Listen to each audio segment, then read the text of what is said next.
मुंबई से सटे करजत जिले के एक आश्रम स्कूल में छोटे बच्चों के साथ बलात्कार मारपीट करने मामले में एक और चौंकाने वाला खुलासा हुआ है। बच्चों ने पुलिस को बताया है कि विदेशी नागरिक भी उनके आश्रम में आते थे, जिनके सामने उन्हें अश्लील कृत्य करने पर मजबूर किया जाता था।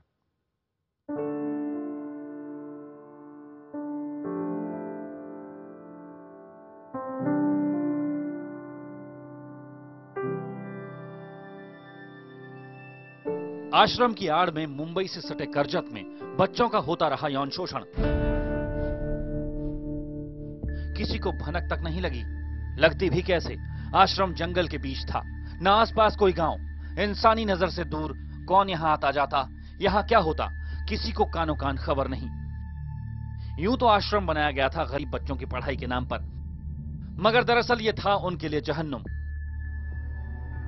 बच्चों की शिकायतों के मुताबिक आश्रम में उनका लगातार यौन शोषण किया जाता, एक दूसरे से संबंध बनाने पर मजबूर किया जाता, ऐसा न करने पर बुरी तरह पीटा जाता, उनका एमएमएस भी बनाया जाता। और यह सारा काम आश्रम के संस्थापक और आश्रम की केयरटेकर की निगरानी में होता था। आरोप है कि दोनों खुद भी बच्चों का यौन शोषण करते थे। मामला तब खुला जब एक बच्चे ने किसी तरह चाइल्ड हेल्पलाइन पर फोन किया और आश्रम की हकीकत बयां की। उनको ये कहा जाता कि तुम जो फिल्म में देखा है वैसा करो, और जब वैसे बच्चे करेंगे तो उनका वो शूटिंग किया जाता था। अब तक 5 बच्चों ने लिखित शिकायत दी है।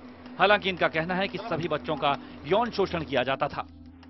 बच्चों की शिकायतों में एक और चौंकाने वाली बात सामने आई है। बच्चों के मुताबिक अक्सर विदेशी भी आश्रम में आते थे।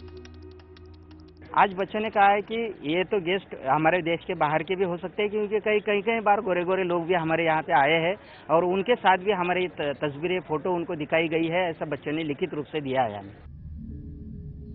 आश्रम में 5 से 14 साल के 32 बच्चे रहते थे। बच्चों को इस जहन्नुम से बचाने वाली संस्था रायगढ़ चाइल्ड लाइन को स्थानीय पुलिस पर भी आश्रम चलाने वाले लोगों से मिले होने का शक है। आरोप है कि कई साल से यह आश्रम गैर कानूनी तरीके से चल रहा था, इसलिए उन्होंने केस की तफ्तीश क्राइम ब्रांच के हवाले करने को कहा है। केस दर्ज होने के बाद पुलिस ने आश्रम के संस्थापक और केयरटेकर को गिरफ्तार कर लिया है। ये है कि सिर्फ अभी जो कठपुतलियां है, जो 2 लोग यहाँ पे गिरफ्तार हुए, वो तो बेसिक 2 सामने आने वाले लोग हैं, लेकिन उनके पीछे भी बहुत सारी संगठनाएं। इसमें 2 लोगों को अरेस्ट किया गया है। उसमें से एक का नाम है अजीत चंद्रकांत दाभोलकर और दूसरे का नाम है ललिता भगवान टोंडे। ऐसे 2 लोग गिरफ्तार उसमें किया है। इन्वेस्टिगेशन चालू है। उनका कस्टडी रिमांड जो है वो 5 तारीख तक मिला हुआ है। आखिर क्यों करजत पुलिस जांच से पहले ही विदेशियों के यहां आने की बात को नकार रही है? स्थानीय लोगों और सामाजिक संस्थाओं में पुलिस को लेकर काफी नाराजगी है और इसीलिए मांग हो रही है कि मामले की जांच स्थानीय पुलिस न करे। मुंबई से तकरीबन 120 किलोमीटर दूर करजत में हुई इस घटना ने सबको शर्मसार कर दिया है। इस मामले में लोकल पुलिस भी सवालों के घेरे में आ रही है। एनजीओ का कहना है कि जिस समय छापेमारी हुई थी उस समय आरोपी ने कुछ पुलिस वालों को पहचाना भी था।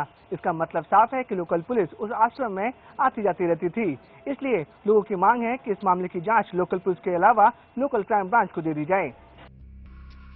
विवेक गुप्ता, करजत, IBN 7।